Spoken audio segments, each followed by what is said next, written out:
What's up guys, it's me Jeremy. It happens to all of us.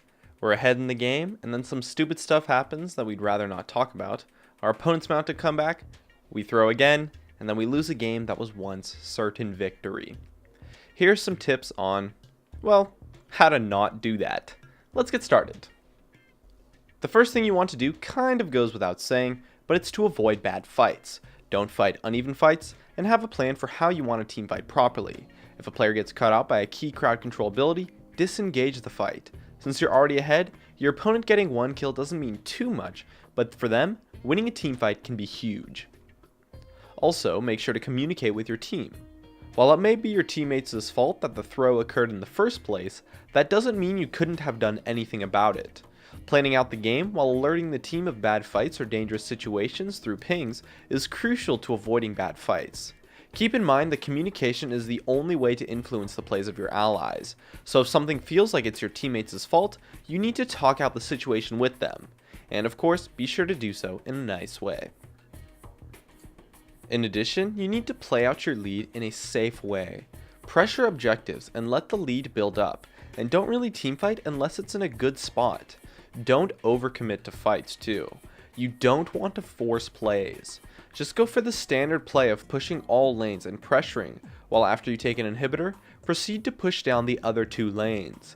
And most of the time you want to avoid Baron as well, as the entire pit and area around it is a choke point, so it's really easy to have bad positioning there. And so Baron is almost always going to be a really risky play.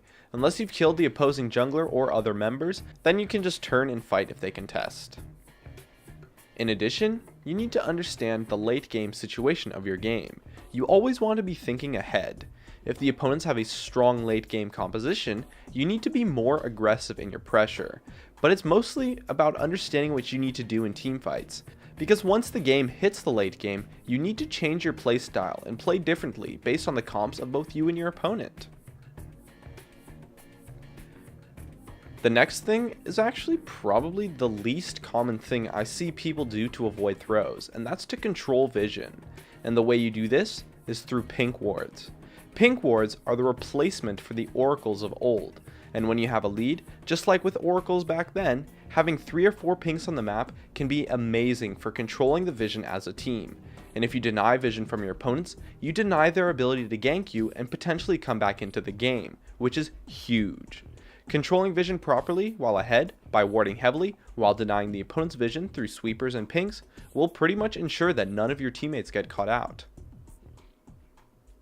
And lastly, the most important and the most difficult thing to do to avoid throws is to control your emotions and avoid tilting.